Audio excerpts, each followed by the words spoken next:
What a response by this Penn State wrestling team. Now, Greg Kirkfleet had to injury default, but Penn State goes 11-1 in these placement rounds. Braden Davis takes fifth. 5 other wrestlers take third. They sweep all of the third place bouts, and now history is on the line with Carter Starachi's 5th NCAA title, and the team scoring record can be broken once again.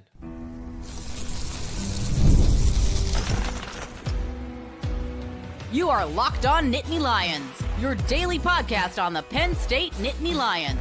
Part of the Locked On Podcast Network, your team every day. And you are locked on to Penn State Wrestling. Thank you so much for checking out this live edition of Locked On Nittany Lions. My name is Zach Seyko, and I'm your host of the #1 Penn State sports podcast out there.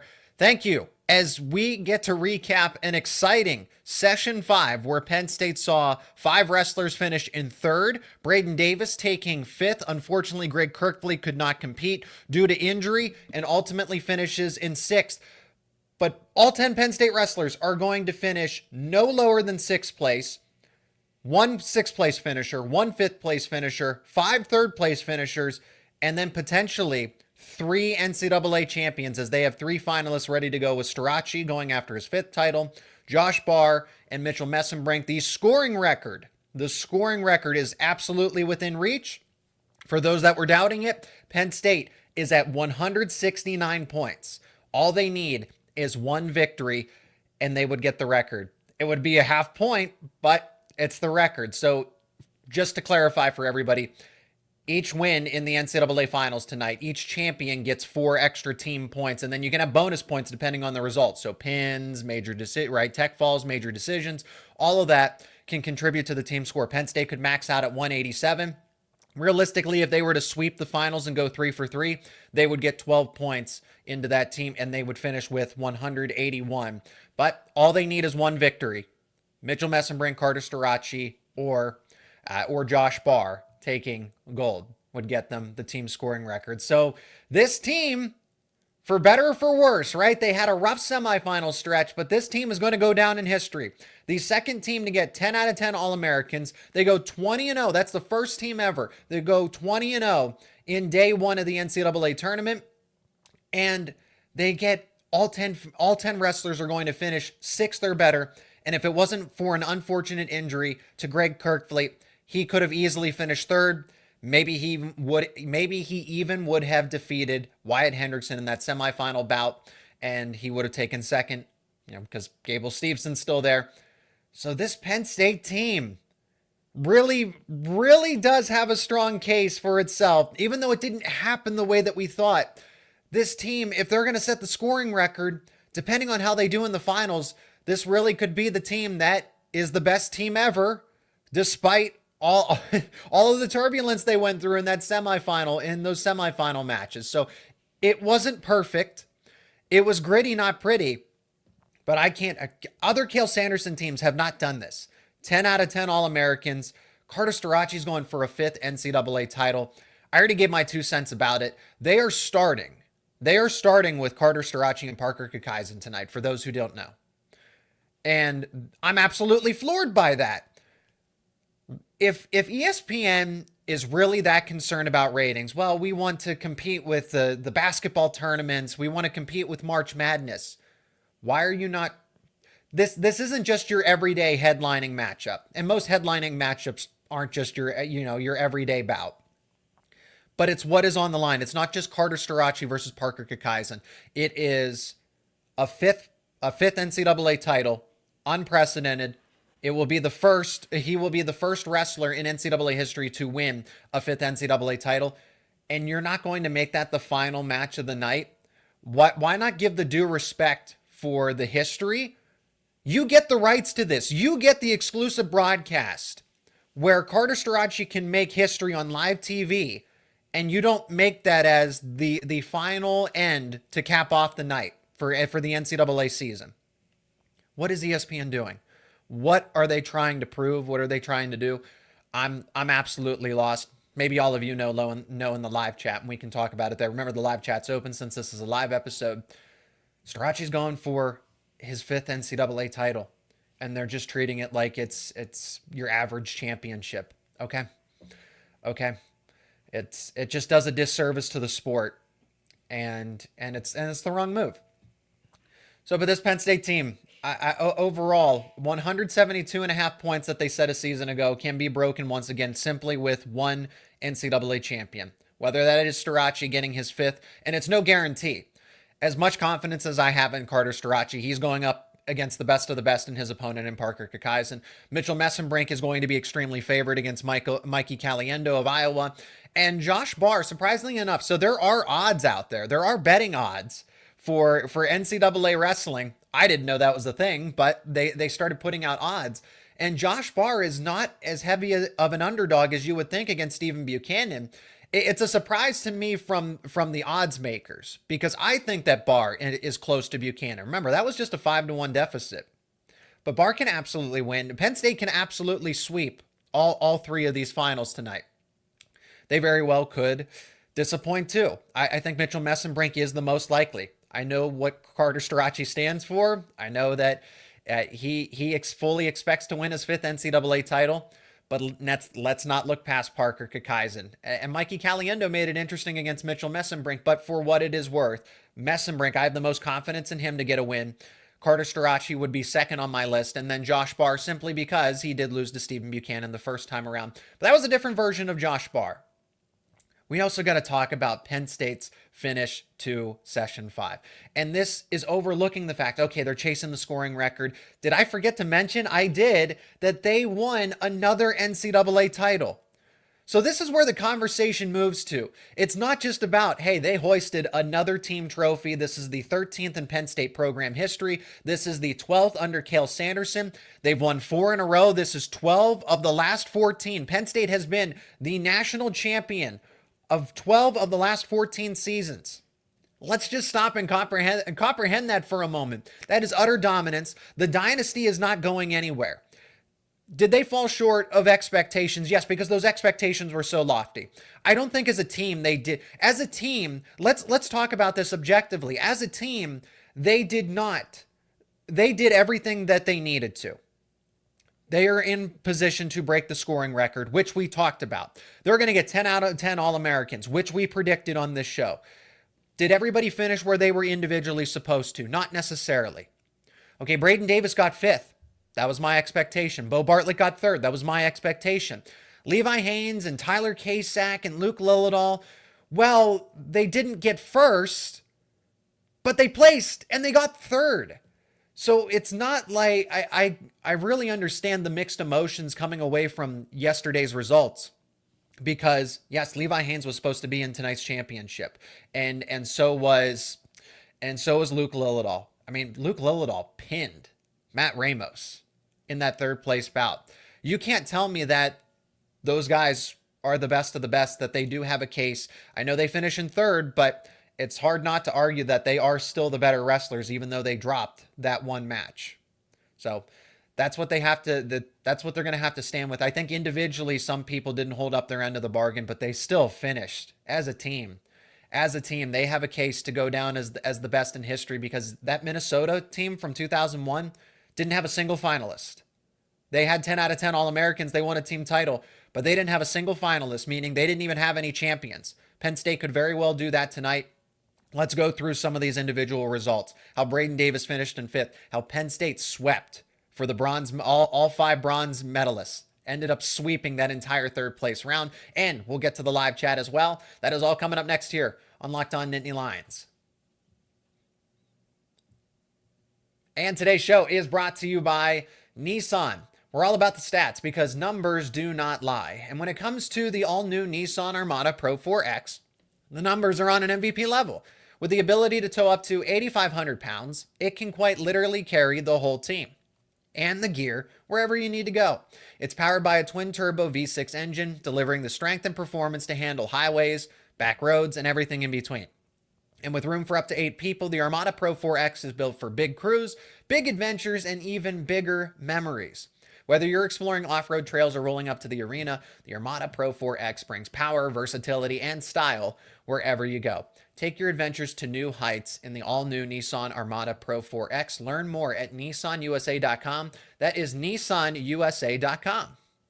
Today's episode is also brought to you by 5 Hour Energy. Daylight savings snuck up on us again, and if you're feeling that lost hour of sleep, 5 Hour Energy has your back. The extra sunshine means more time for fun, but sometimes you need a little boost to power through, right? Whether you're staying up late to watch all of this NCAA tournament action, or you're squeezing in a round of golf after work, or just trying to keep up with a busy day, 5 Hour Energy gives you that quick, refreshing pick-me-up whenever you need it. With all of the madness going on, the basketball madness, the March madness, you'll be staying up late to watch some of this tournament action, and 5 Hour Energy will help you keep up with your next day. Extra daylight means extra activities. With longer days, and if you love getting outside, going for a run, going for a hike, just enjoying outdoor activities, 5 Hour Energy can be your go-to for a quick boost. And it's the on-the-go convenience. So whether you're traveling, whether you're at an event, 5 Hour Energy is easy to grab and will keep you feeling refreshed. Head over to 5hourenergy.com. Find over 15 flavors to choose from, including watermelon, blue raspberry, peach mango, tropical burst, you name it. You can even build your own 12 or 24 pack and have it delivered right to your door. Do you need one now? Grab 5 Hour Energy at your local grocery or convenience store. They are everywhere. Stock up today and stay energized with 5 Hour Energy. Again, that is 5 Hour Energy. And thank you so much for joining the live show, spending a Saturday afternoon here after session 5. We got to wait some time for the final session with the championship bouts, which is going to start with 184 with Kasak and Haines. Unbelievable morning session. We are absolutely going 11-1. You feel for Greg Kerkvliet. You really do. I'm absolutely gutted that Kerkvliet couldn't finish out his career. But Bo Bartlett finishes his career on a strong note, gets a third place finish. Looked really, really strong doing it too. Let's keep this momentum going into tonight. Proud of Davis. He heard about how much, well, fifth place. See, that's the thing. Braden Davis is not a bad wrestler. He just finished top 5 in NCAAs with all of the adversity. I've been thinking about that for a moment. Davis, who's endured a lot of criticism, he's had bumps and bruises all season. He injured his leg in that first match of the season, and then just dealt with that leg injury throughout the entirety of the year and finished in 5th. That goes for something. I think Braden Davis will be back better and stronger than ever.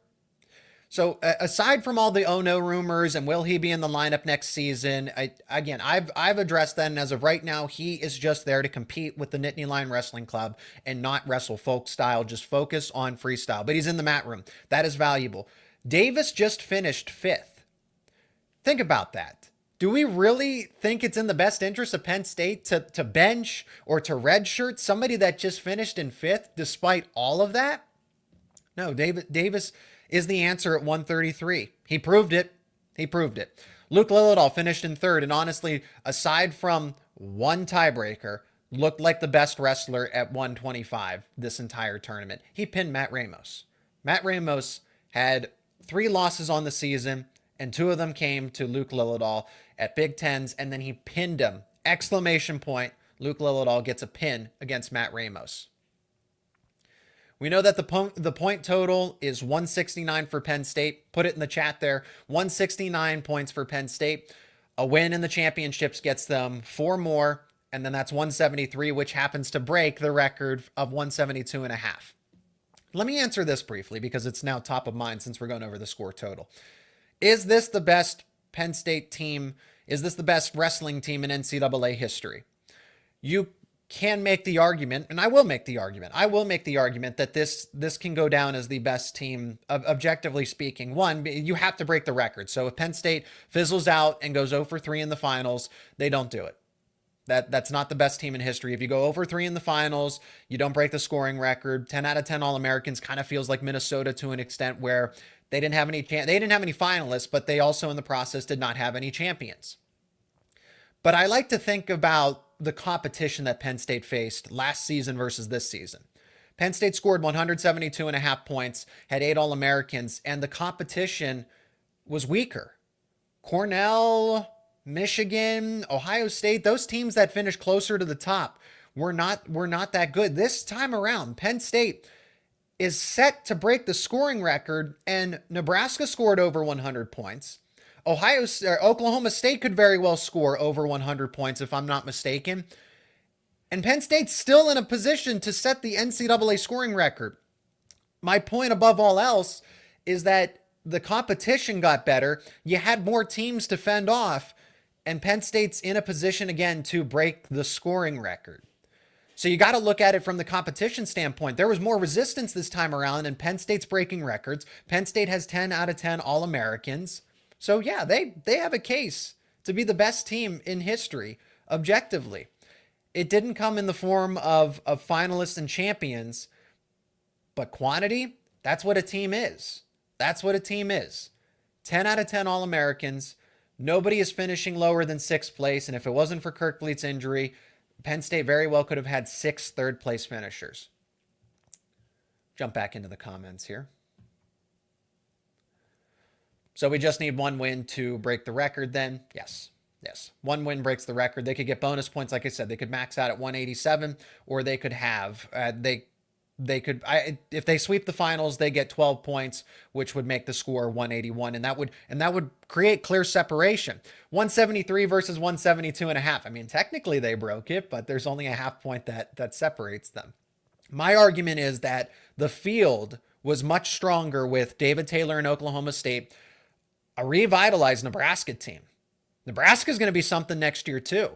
I don't want to try to get too far ahead of myself, but Nebraska is going to return all 9, I think 8 or 9 wrestlers from this year's lineup. And they finished in second. So they're going to give a fight next year. This team is amazing, 11-1 this morning, and keep it going tonight.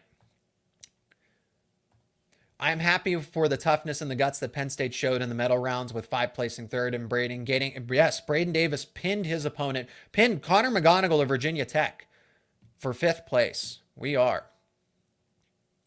The finals are starting at 184 for anybody that might have missed it.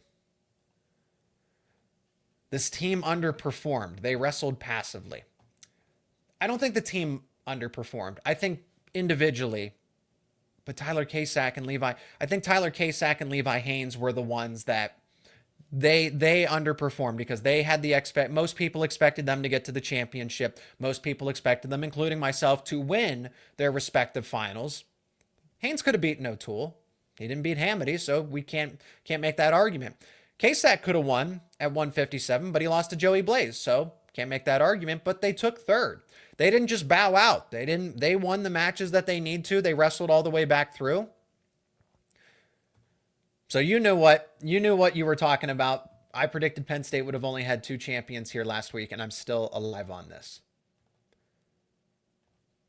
Greatest team ever. 10 out of 10 All-Americans, and the scoring record tonight. Yes, for the collection of individuals, they are the best team ever.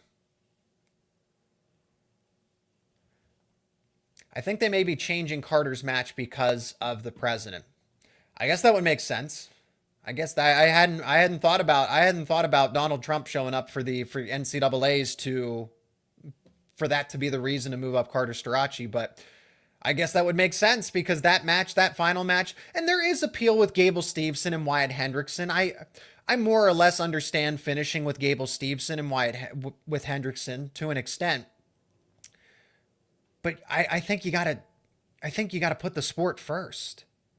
This isn't just your casual of Starachi and Kakaisen. Oh, that's just the most exciting match of the night. No, it's the 5th NCAA title that's on the line.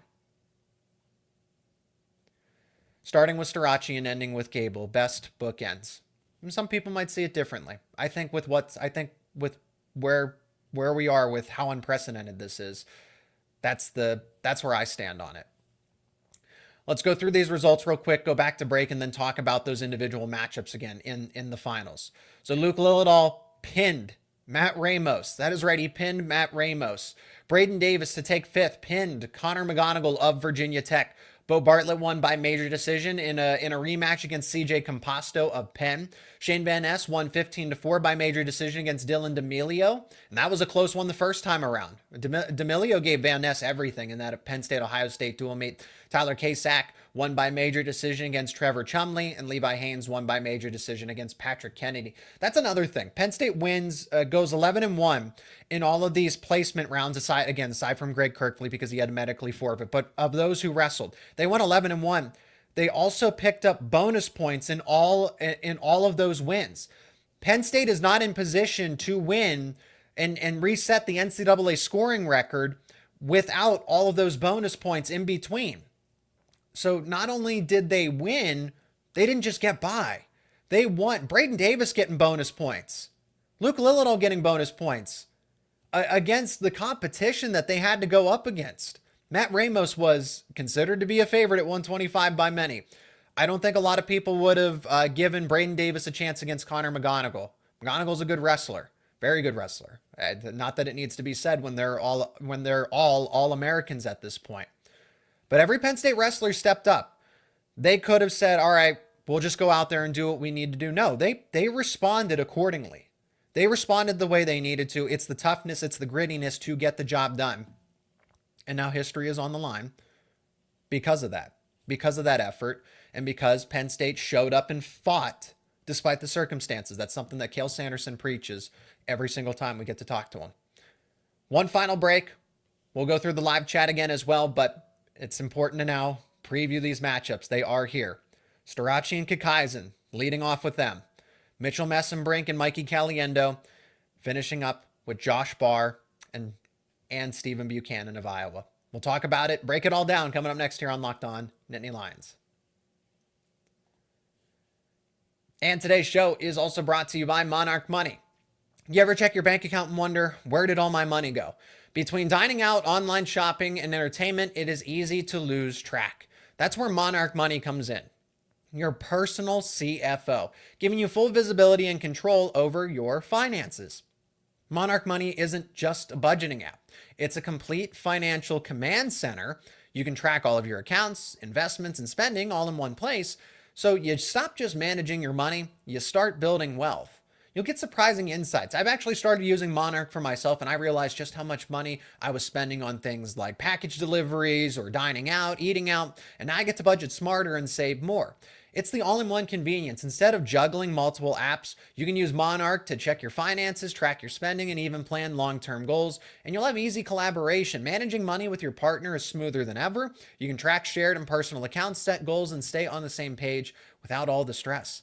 Take control of your finances with Monarch Money. Use code LOCKEDONCOLLEGE at monarchmoney.com for 50% off your first year. That's right, 50% off your first year. That's monarchmoney.com, code LOCKEDONCOLLEGE for half off your first year. The NCAA tournament is here, and so is the bracket breakdown. Locked On Podcast Network and Amazon Fire TV channels are teaming up to deliver NCAA tournament coverage like never before. Watch studio shows featuring former players and Locked On's local experts as they guide you through every upset, buzzer beater, and bracket matchup. Stream it all for free on Amazon Fire TV channel. Search Bracket Breakdown to see it all for free. It's your team every day.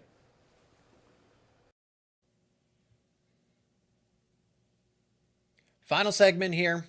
Carter Storaci, Parker Kikaisen, Mitchell Messenbrink, Mikey Caliendo, Josh Barr against Stephen Buchanan. Hey, think about what's on the line there for Josh Barr. This could be the start of him being a four-time NCAA champion. I'm not trying to guarantee anything, but at least it's the start. This is how you do it. And first year in the lineup, went through the red shirt. Who would have thought Josh Barr, who came in with the projection to be at 184, is going for an NCAA title at 197? So those are the gold medal bouts. Penn State needs one to reset the scoring record, needs one champion to get 173 points. If you get bonus points, you could get more, but if you win by decision, that's 4 points, and then it's 173, breaking that 172.5. Let's start with Carter Storaci and Parker Kikaisen. There is not much that separates these two. There really isn't. The last time these two met was at the NWCA All-Star Classic, where Storaci and Kikaisen went to sudden victory. It would not surprise me if this one goes to tiebreaker this time around, because neither wrestler is going to be extremely aggressive. Kikaisen knows what's on the line here. He knows what he's standing in the way of, but he's also looking to be a multi-NCAA champion. He's the defending champion at 184. Storaci's the defending champion, the four-time defending champion at 174, but he has that fifth NCAA title that he's going after here. This was something I pointed out in another live show. Starocci, how is he going to handle this pressure? It is different. It's a different type of pressure. Granted, Kakaisen can go into this match feeling pretty loose, and Starocci might be tense. But Starocci never knew that he was going to go for this 5th NCAA title. Did he ultimately make the decision to come back? Yes, but he never knew until he made that decision that he was going to go or make an attempt for 5 for 5. Starocci's dealt with this kind of pressure in the past. And I think because of that injury that he endured at the end of the season, with the way that the discourse is, I listened to Bo Nickel recently. Bo Nickel alluded to people would not, if they knew the true extent of Carter Starocci's injuries, they wouldn't believe that he would have been able to wrestle. Nobody else would have been able to do what he did. And I think it's that moment in time, that adversity that prepares him for this kind of moment. Because if you're able to win and go 4 for 4, 4 for 4 is unprecedented already as it is. There's what, a dozen Division I wrestlers that have 4 Division I titles. And I know Aaron Brooks did it with the COVID eligibility, Yanni Diakomahalis of Cornell, but Starocci did it in a perfect sweep of 4 for 4, no extra eligibility, no mulligans, no canceled postseasons, and that's why he's going after the 5th NCAA title here. But he did it on one leg. And the recovery, the adversity, it was grueling, and he went 4 for 4 and won on one leg. That's what prepares you to go after a 5th NCAA title when you are 100%. I like Starocci to do it and to be able to handle the pressure. Kakaisen is as good as they get. Defeating an inexperienced Rocco Welsh for your 4th NCAA title does not compare to going up against Parker Kakaisen, who is the reigning NCAA champ. No, you beat him at the NWCA All-Star Classic. Kakaisen's going to be ready. Kakaisen has been building for this moment. I think it's going to go to tiebreaker. If you're Starocci, I don't think you look to win it in tiebreaker. If you can, try to make it so you win in regulation or win in sudden victory. I would not want it to go to tiebreaker because we saw how the Bo Bartlett-Jesse Mendez match went. Can you outlast Parker Kakaisen? That's just, so maybe you do want it to go to tiebreaker. As I kind of process this through, do you have more stamina? Do you have more endurance? Are you able to outlast Parker Kakaisen? Maybe you can handle it in tiebreaker. I just think of the strength and Parker Kakaisen's ability to ride, but Starocci has that too. I just think about, from Kakaisen's perspective, what's going to play into his strengths. And I think Starocci wins this one on their feet. That's the way that Starocci's best suited to handle that. If it goes into riding, tiebreaker, then it's a little bit of a different story, but it's not because one's overmatched against the other. Give me Carter Starocci to make history, 5th NCAA title. And I do think it's going to be one in tiebreaker there, even though I don't think that's the most favorable for Starocci, but I think it'll go to tiebreaker, and Starocci's going to be able to outlast Kakaisen. And maybe this goes through because they're going to go off of criteria. What if each wrestler gets the same amount of riding time and then they got to go back through and do another sudden victory? So that would be the perfect exclamation point, icing on the cake for this one, especially with history. Let's move on to Mitchell Messenbrink and Mikey Caliendo. So we know how this one's gone. It's been the same result. It's deja vu for Mikey Caliendo over and over and over and over. He just can't defeat he just can't defeat Mitchell Messenbrink. But Caliendo gets closer every single time. Caliendo's a much better wrestler than he was a year ago. Mitchell Messenbrink does stand alone at the top. It's himself, Messenbrink, Gap, Caliendo, Gap, the rest of the 165-pound weight class. But Caliendo continues to chip away at this. That 4-1 result at Big Tens was intriguing. And I think for what it's worth, Mitchell Messenbrink has a lot to go off of with that Big Ten. So now he knows what to anticipate from Caliendo, that he's going to have a little more respect for him. And I'm not saying that he disrespected him before, but Caliendo, if he's going to try to slow down the match, Messenbrink's going to look to pick up the pace and be a little more aggressive here. So could this one go to a major decision? Maybe. I think it's a decisive victory. I think Messenbrink's able to get a couple of takedowns. Maybe Caliendo gets a takedown as well. So it kind of teeters around that 6 to 8 point margin. But I like Messenbrink again. And fortunately, he knows what Caliendo's going to try to throw at him where he can make the adjustments. So that Big Ten result, that Big Ten championship is more important than maybe people think about. Not just the only matchups, but the previous matchups. But now you have that, and you know what Caliendo is going to do. Caliendo doesn't have that element of surprise to an extent. And Josh Barr and Stephen Buchanan. Josh Barr is not a massive underdog here. He has just as much of a fighter's chance in this one against Buchanan. That one wasn't far off the first time around in the Bryce Jordan Center. Buchanan won the previous match 5-1 the last time that they met.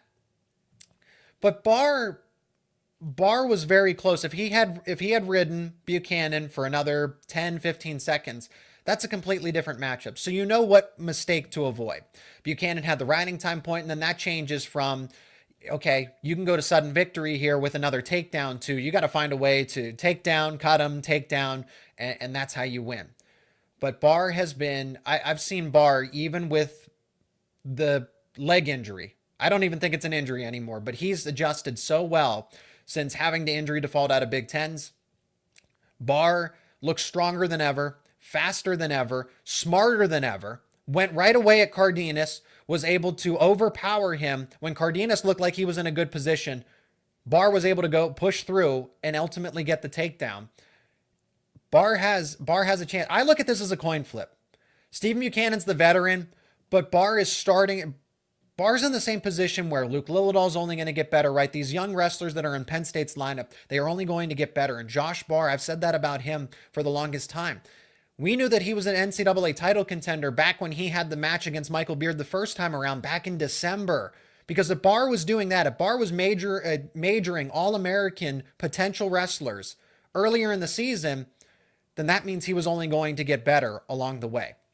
This is the best version of Josh Barr.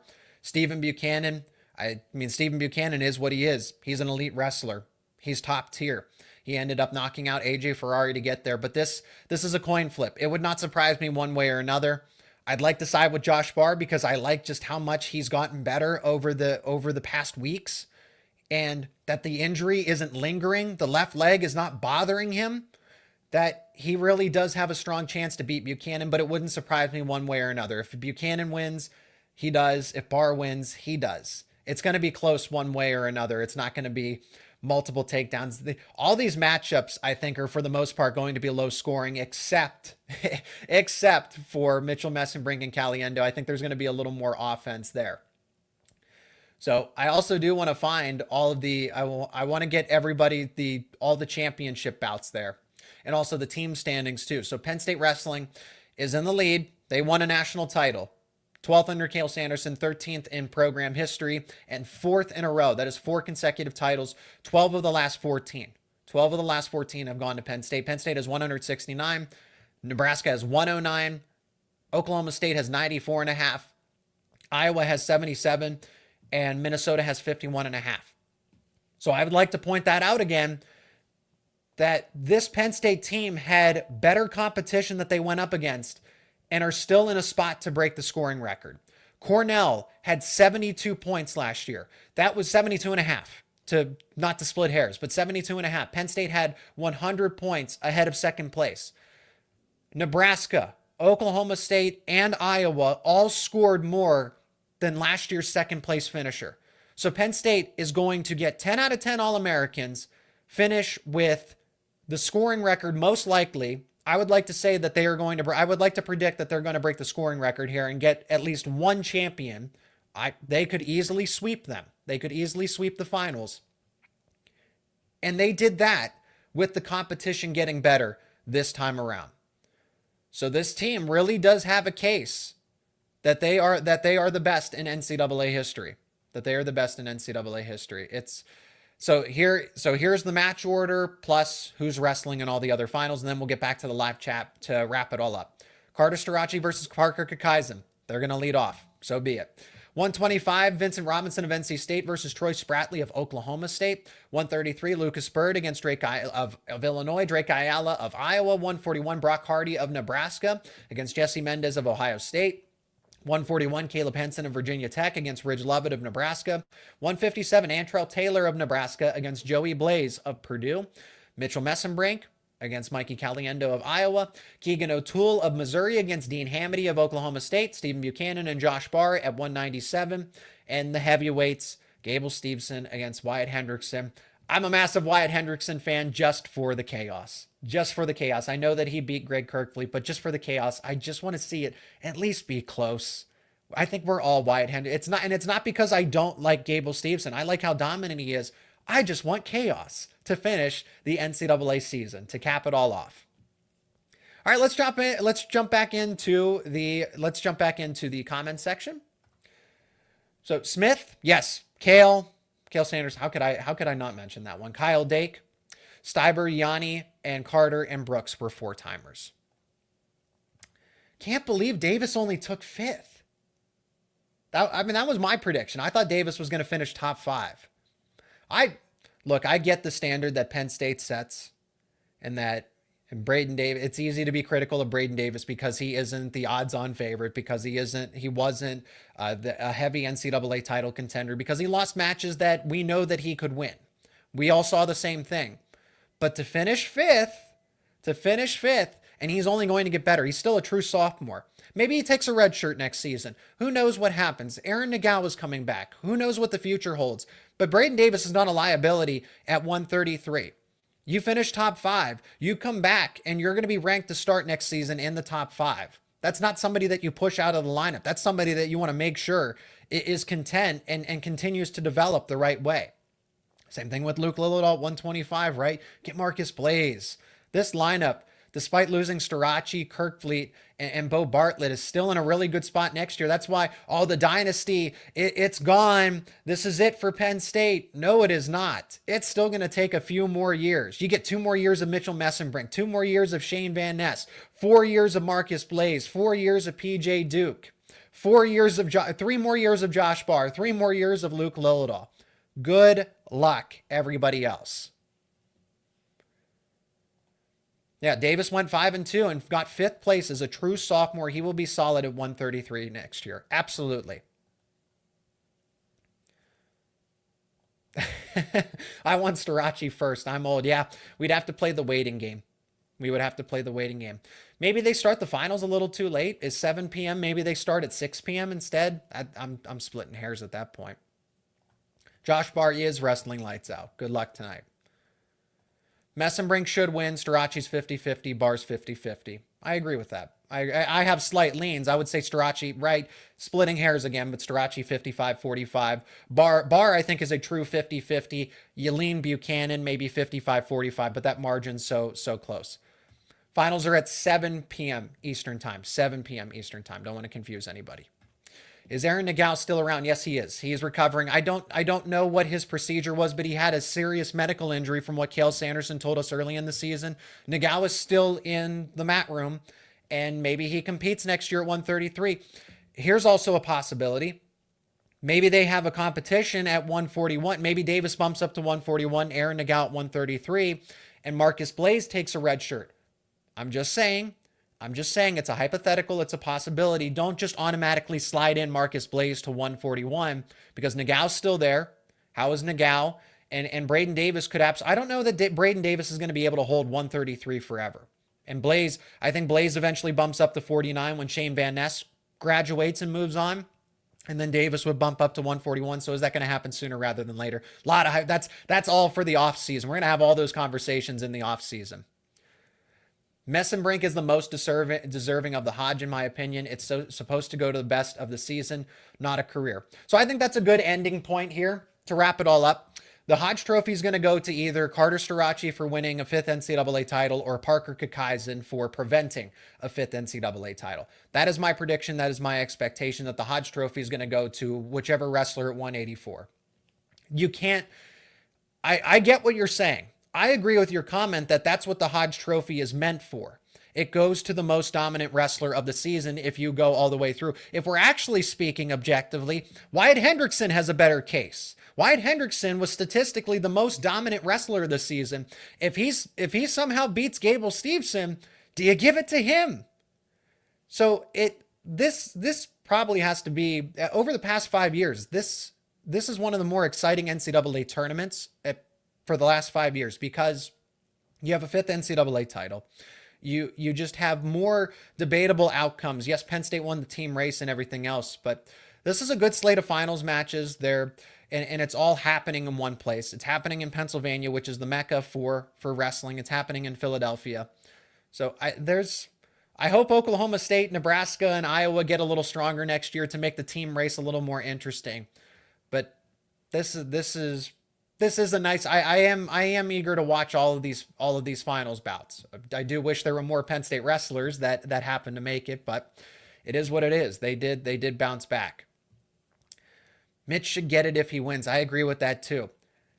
I got an argument for. I'd like to make the argument for Wyatt Hendrickson if he beats Gable Steveson, but it's going to go to Carter Strachey or Parker Kakaisen because you either get the fifth NCAA title or you prevent history if you're Kakaisen. So that's how it's going to work. You can't, it almost doesn't feel right to not give the Hodge Trophy to a 5-time champion.